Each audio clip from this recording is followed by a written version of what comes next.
आज हम बात करेंगे मशरूम फार्मिंग की। जो खुम्बी की काश्त है उसका पाकिस्तान में क्या स्टेटस है और क्या अफादियत है और न्यूट्रिशनल इसकी ग़िज़ाई अहमियत के बारे में हम बात करेंगे। पाकिस्तान तकरीबन हर साल चाइना से 7,000 मैट्रिक टन इंपोर्ट कर रहा है टिन पैक की फार्म के अंदर जो मशरूम्स को है। तो इससे हम इसकी अफादियत का अंदाज़ा लगा सकते हैं कि हमारा जो ज़र मुबादला कितना बाहर जा रहा है। अगर यही ज़र मुबादला हम पाकिस्तान के अंदर इंडस्ट्री को बूस्ट किया जाए, मिसाल के तौर पर इसकी काश्त के लिए जितने भी एग्रीकल्चर वेस्ट है, मिसाल के तौर पर चावल की पराली है, गंदम का भूसा है, काटन वेस्ट है, उसके बाद लकड़ी का बुरादा है, ये इन सारी चीज़ों पे ग्रो होती है।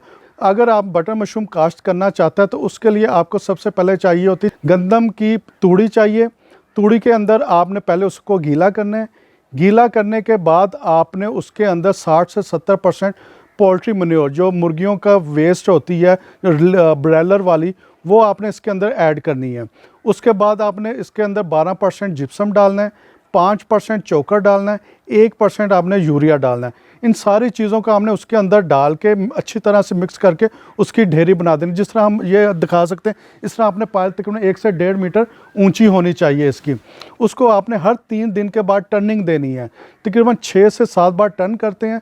टर्निंग देने के बाद फिर हम उसमें देखते हैं उसकी अमोनिया की स्मेल कैसी है, उसका कलर टोटल चॉकलेट ब्राउन हो चुका हुआ है, उसका मॉइस्चर लेवल अगर मुट्ठी से आप दबा के देखेंगे तो उसमें अगर वाटर कंटेंट, अगर ड्रॉप गिर रहे हैं, पानी के कतरे गिर रहे हैं, तो इट मीन उसमें मॉइस्चर ज़्यादा है। लेकिन अगर आपका हाथ सिर्फ वेट हो रहा है, गीला हो रहा है, तो इट मीन उसमें मॉइस्चर ठीक है उसके अंदर। फिर उसके बाद आपने क्या करना है, उस कंपोस्ट को आपने 8 से 10 किलो केजी के बैग में फिल कर लेना, भर लेना। उस 8 से 10 किलो बैगों में फिल करने के बाद फिर आपने उसको पास्चराइज़ करना। किसी भी लोहे के ड्रम के अंदर नीचे बेस के अंदर 1 फीट पानी डालें, फिर जाली रख के उसके अंदर आप बैग रख देंगे और नीचे से फ्लेम ऑन, आग जला देंगे। उससे स्टीम जनरेट होगी। स्टीम जनरेट होने से क्या होगा, उसमें जो भी जरासीम है, जो भी कीड़े हशरात वगैरह होंगे, वो सारे मर जाएंगे। जब जिस पास्चराइज हो जाएगा फिर इसको हम अंधेरे वाले कमरे में ले जाते हैं। अंधेरे वाले कमरे में जहाँ पे 24 डिग्री सेंटीग्रेड टेम्परेचर होता है, उसके अंदर फिर इसका बीज लगाया जाता है। जितना बैग का वज़न होता है उसके 1% के हिसाब से इसके अंदर पूरे बैग के अंदर थारोली मिक्स कर दिया जाता है वो उसका बीज, और थोड़ा सा उसके ऊपर डस्टिंग कर दी जाती है। उसके बाद बैग को गिरा लगा दी जाती है। बैग को गिरा लगा के थोड़ा सा होल रखा जाए ताकि उसमें ऑक्सीजन, उसको सांस वगैरह लेने की आसानी रहे। फिर कमरे का टेम्परेचर हम 24 डिग्री सेंटीग्रेड रखते हैं।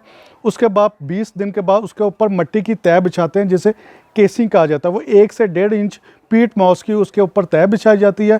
उसके ठीक 18 दिन के बाद उसमें से मशरूम निकलना शुरू हो जाती है। तो जिसकी 3 कटाइयाँ आती है, आप पहली दफ़ा काटेंगे तो उसमें से फिर मशरूम निकल आएगी, फिर काटेंगे, फिर ये 3 दफ़ा निकल जाती है। यानी जितना आपका बैग का वज़न होगा उसका तकरीबन 15 से 20% उसमें से प्रोडक्शन आती है। के अंदर जो नमी का तनासब होता है वो 80-85% आपने रखना होता है, और टेम्परेचर आपने 16 से 24 डिग्री सेंटीग्रेड रखना होता है। और कार्बन डाइऑक्साइड के लिए आपने उसका लेवल कम करने के लिए कमरे के अंदर एग्जॉस्ट फैन लगाने होते हैं ताकि फ्रेश एयर उस कमरे में आप दे सके। तो ये सारा ओवरऑल ये टोटल 3 महीने की फसल है, जिसमें 1 महीना खाद, जिसकी कंपोस्ट जिसे कहते हैं, वो बनाने में लगते हैं, और 2 महीने इसके प्रोडक्शन के हवाले से रखते हैं जो कमरे के अंदर रखते हैं।